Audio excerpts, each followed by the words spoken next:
नमस्कार मित्रों, द स्वदेश में आप लोगों का स्वागत है। अभी मैं बैठा हुआ हूँ संगम किनारे। इस बार प्रयागराज में महाकुंभ है। ऐसे में मैंने अपना एक नया चैनल स्टार्ट किया है, द स्वदेश यात्रा। उसको आप लोग जरूर सब्सक्राइब कर लीजिएगा।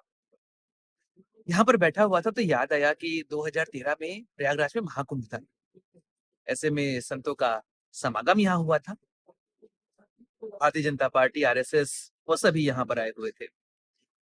उस दौरान यहाँ पर संतों ने एक प्रस्ताव रखा। उस प्रस्ताव का प्रभाव पड़ा और प्रभाव ऐसा था कि देश की राजनीति ही बदलते दिखाई दी। ऐसे में आज के वीडियो में हम चर्चा करेंगे, क्या 2025 का प्रयागराज महाकुंभ देश की राजनीति को फिर से परिवर्तित करेगा? बात करते हैं। नमस्कार दोस्तों, मैं सुधांशु, आप देख रहे हैं द स्वदेश।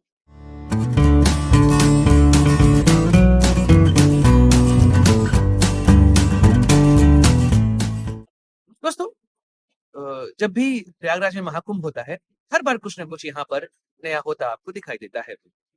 और देश की राजनीति में 2013 का महाकुंभ महत्वपूर्ण रोल प्ले कर गया है, क्योंकि 2013 में जब सारे संत यहाँ इकट्ठा हुए तो संतों ने एक प्रस्ताव रखा आरएसएस के सामने।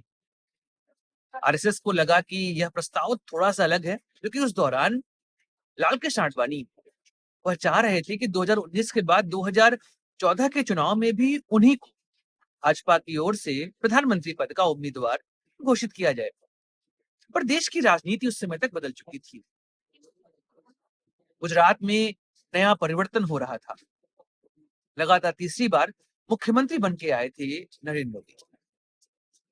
2002 का दौर याद करिए, जिस समय गुजरात दंगों के आरोप लगे थे नरेंद्र मोदी के ऊपर कि सरकार ने वहां पे अच्छे से काम नहीं किया।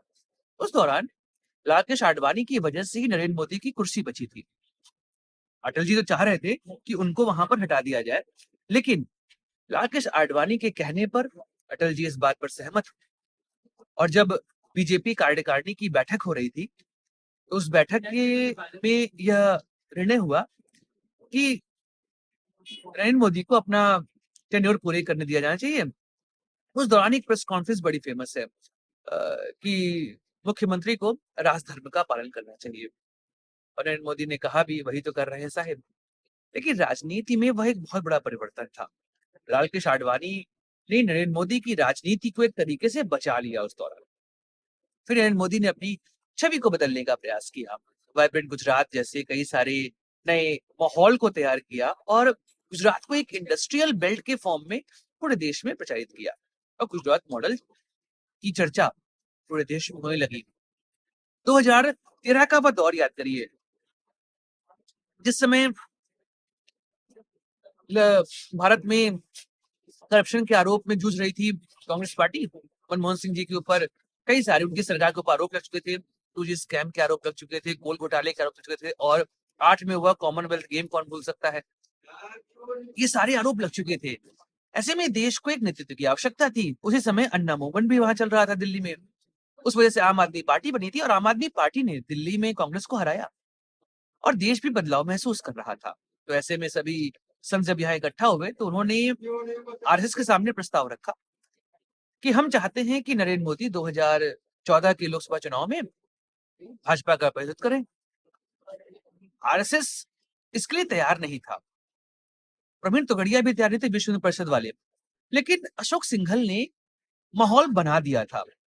नरेंद्र मोदी को लेकर वह माहौल लगातार बना रहे थे और ऐसे में आरएसएस, बीजेपी और वीएचपी, विश्व हिंदू परिषद, ये सभी बैठे थे और यह लोग रेडी हुए कि ठीक है, हम नरेंद्र मोदी का नाम इंडोर्स करेंगे। लेकिन यह बात कैसे पहुंचाई जाए जनता के बीच में, इसके लिए प्रयागराज महाकुंभ का उपयोग किया गया। संतों का समागम यहाँ पर था, सभी बैठे हुए थे, सभी बात कर रहे थे। उसी दौरान कुछ संतों ने प्रस्ताव रखा। उस समय भाजपा के अध्यक्ष थे राजनाथ सिंह, तो बैठे हुए थे, बातचीत चल रही थी। उस समय जब संतों ने प्रस्ताव रखा कि 2014 के चुनाव में नरेंद्र मोदी अगर भाजपा को लीड करेंगे तो इससे हमें बहुत खुशी मिलेगी। इस बात पर आरएसएस शांत रहा और राजनाथ सिंह ने भी वहां पर कुछ नहीं कहा और फिर डिस्कशन होता रहा, बातचीत होती रही और इस बातचीत का नतीजा यह निकला कि जब गोवा में कार्यकारिणी की बैठक हुई थी भाजपा की, उसमें राजनाथ सिंह ने अनाउंस कर दिया कि नरेंद्र मोदी ही भाजपा की तरफ से प्रधानमंत्री पद के उम्मीदवार होंगे। उस दौरान भाजपा में क्लैशेस देखे गए, राकेश आडवाणी नाराज बताए गए, यहाँ तक कि यशवंत सिन्हा और मुरली मनोहर जोशी जैसे नेता भी उस मीटिंग में पहुंचे नहीं, और फिर लगा कि भाजपा दो फाड़ हो जाएगी। लेकिन राजनाथ सिंह ने इस पूरे मामले को बड़े अच्छे से टैकल किया। उनको पता था कि देश में इस समय नेतृत्व की कमी महसूस की जा रही है और नरेंद्र मोदी वह विकल्प दे सकते हैं और बन सकते हैं देश के प्रधानमंत्री। भाजपा के पक्ष में माहौल बन रहा था। अन्ना मूवमेंट ने एक माहौल सेट कर दिया था देश में। कई लोग मानते भी हैं कि अन्ना मूवमेंट को स्पॉन्सर करने वाले भाजपा और आरएसएस के लोग रहे हैं। बाकी इसमें कितनी कॉन्स्पिरेसी है, कितनी सच्चाई है, मैं इसके विषय में बहुत कम जानता हूँ। तो फिर वहां पर नरेंद्र मोदी का नाम आया। फिर तो आपको पता है 2014, 2019, 2024 जवाहरलाल नेहरू के बाद नरेंद्र मोदी इकलौते ऐसे प्रधानमंत्री हैं जो कि दो कार्यकाल पूरा कर चुके हैं और तीसरे में प्रवेश कर चुके हैं। हाँ, इस बार उनकी सरकार पूर्ण बहुमत से नहीं बनी, लेकिन फिर भी वह देश के प्रधानमंत्री हैं और तीसरी बार प्रधानमंत्री बने हैं। इस बार फिर है महाकुंभ। और अगर 2024 की राजनीति को आप देखें तो 2024 की राजनीति में योगी आदित्यनाथ बड़े तेजी से छाए रहे। खासकर जब आगरा में उन्होंने कहा था बटोगे तो कटोगे, वहां से उस नारे को स्वीकार किया आरएसएस ने भी। मेरठ में बैठक हो रही थी और उस बैठक में योगी जी को बुलाया गया था। सभी आरएसएस के वहां पर पदाधिकारी बैठे हुए थे, बातचीत चल रही थी। उस बातचीत में नतीजा यह आया कि योगी के इस नारे को एंडोर्स करना है और योगी को ग्रूम करना है for the next prime minister candidate. फिर आप देखेंगे बटोगे तो कटोगे का नारा भाजपा की राजनीति का कोर एजेंडा बन गया। इस नारे से भाजपा के कई सारे जो एलाइज हैं, एनडीए के एलाइज हैं, उनको दिक्कत हो रही थी। तो ऐसे में नरेंद्र मोदी एक नया नारा दिया कि एक है तो सेफ है। लेकिन वह नारा एक तरीके से सॉफ्ट वर्जन है योगी जी के इस नारे का, बटोगे तो कटोगे का। अब पूरी राजनीति इसी की इर्द गिर्द घूमने लगी और फिर जब चुनाव आता है हरियाणा का, तो हरियाणा के चुनाव में नतीजे भाजपा के पक्ष में जाते हैं। उम्मीद नहीं थी कि भाजपा अपनी सरकार यहां बना सकती है। इवन सरकार तो छोड़िए, 10 सीट प्राप्त करने का भी अंदाजा किसी को नहीं था। लेकिन यह नारा चला। भाई कई और सारे मुद्दे थे, लेकिन यह नारा भी इसमें महत्वपूर्ण रोल प्ले कर गया। नारा चला और नारे का असर यह रहा कि भाजपा हरियाणा में जीत गई। फिर उत्तर प्रदेश उपचुनाव, यहां पर भी यह नारा बहुत तेजी से चला और ऐसा चला कि भाजपा 7 सीटों पर, मतलब एनडीए 7 सीटों पर आई, भाजपा 6 सीटों पर रही, यहां पर आगे जीत गई। मतलब एक अलग तरह का उत्साह देखा गया। फिर भाजपा के कैडर में महाराष्ट्र का रिजल्ट आया, वहां पर भी क्लीन स्वीप। मतलब जैसी विजय प्राप्त हुई महाराष्ट्र में, वैसी विजय का कोई अनुमान लगा नहीं रहा था। ऐसे में इस बार है प्रयागराज में महाकुंभ।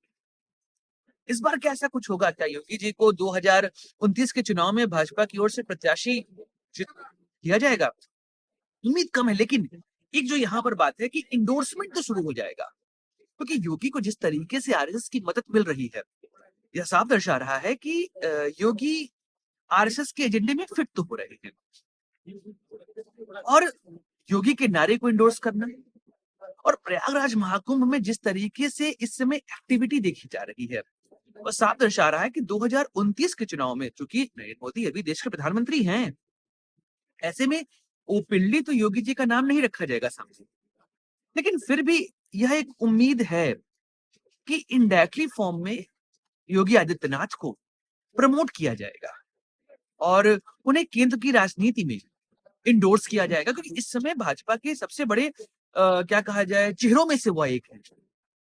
उनकी फेस वैल्यू पे वोट मिल रहे हैं और भाजपा आश्वस्त रहती है कि योगी आदित्यनाथ कई चीजों को परिवर्तित कर सकते हैं। और जिस तरीके से उत्तर प्रदेश में उनकी चर्चा चल रही है, ऐसे में प्रयागराज महाकुंभ में हमें कुछ बड़ी खबर सुनने को मिल सकती है। हो सकता है कि आरएसएस और संत मिलकर एक प्लान बना ले, सॉफ्ट तरीके से योगी जी का नाम आगे रखा जाए और प्रधानमंत्री के तौर पर उनको 2029 में प्रोजेक्ट किया जाए, क्योंकि उस समय तक भारतीय प्रधानमंत्री नरेंद्र मोदी की आयु भी नियर अबाउट 80 साल हो जाएगी और नरेंद्र मोदी जी को ये पता है कि वह राजनीति में कब उनको वापस जाना है, कब उनको हटना है, क्योंकि अभी तक उन्होंने हार का सामना नहीं किया। मतलब उनका सबसे बुरा प्रदर्शन माना जाए तो इस वर्ष का जो 2024 का जो कि पिछला वर्ष था, 24 का चुनाव माना जाएगा लोकसभा का, जहां पर वह पहली बार, तब से वह सरकार में है, chief minister and prime minister, तब से यह पहली बार ऐसा हुआ है कि वह पूर्ण बहुमत नहीं प्राप्त कर पाए हैं अकेले 90। लेकिन इस बार इसका अंदाजा है कि योगी जी को लेकर कुछ न कुछ घोषणाएं हमको सुनने को, या वैसा माहौल हम बनते हुए यहाँ पर देख सकते हैं। बाकी महाकुंभ है, चर्चाएं होती रहेंगी, और 10 देश यात्रा में हम लोग पूरे प्रयागराज को देखेंगे और फिर डिस्कस करेंगे कुछ और मुद्दे की। Like share subscribe channel. Hind वंदे मातरम, भारत माता की जय।